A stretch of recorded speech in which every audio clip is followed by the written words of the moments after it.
صباح الفل، معاكم في شو من كامب ترافل. احنا النهارده قدام فندق جاسمين بالاس، انا متحمس ليه جدا. يلا بينا.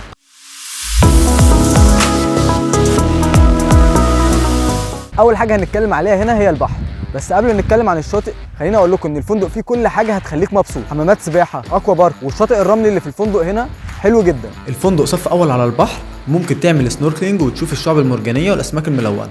ده غير كمان ان في بار موجود على الشاطئ، مواعيده من الساعه 9 الصبح لحد غروب الشمس، بيقدم سناكس وكوكتيلات وعصاير.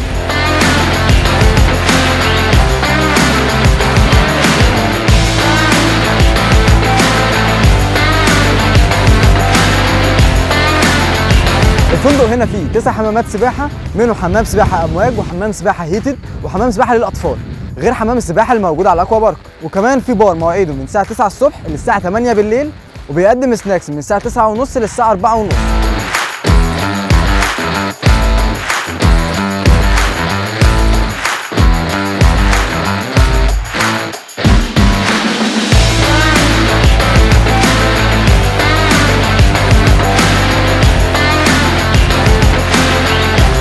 عايز اقول لكم ان الفندق فيه اكوا بارك حلوه جدا، مواعيدها من الساعه 9 الصبح للساعه 5.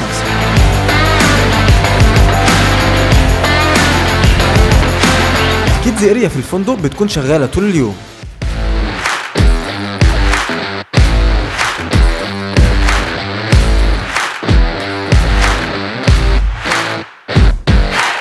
وطبعا للناس اللي بتحب تحافظ على الفورمه بتاعتها بيكون في جيم مجانا في الفندق.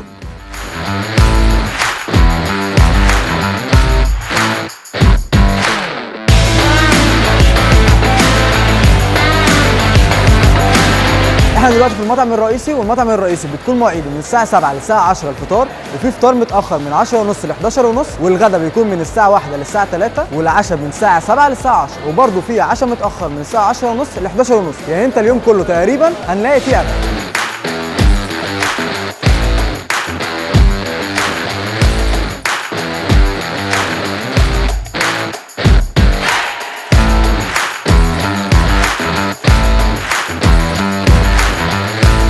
الستاندر روم هنا بتكون سرير واحد او 2 او 3 حسب اختيارنا للغرفه، وزي ما انتم شايفين مساحه الغرفه بيكون كبير، فنقدر لو احنا حابين ندخل اكسترا بيد، وطبعا بيكون في ميني بار وكوفي كورنر.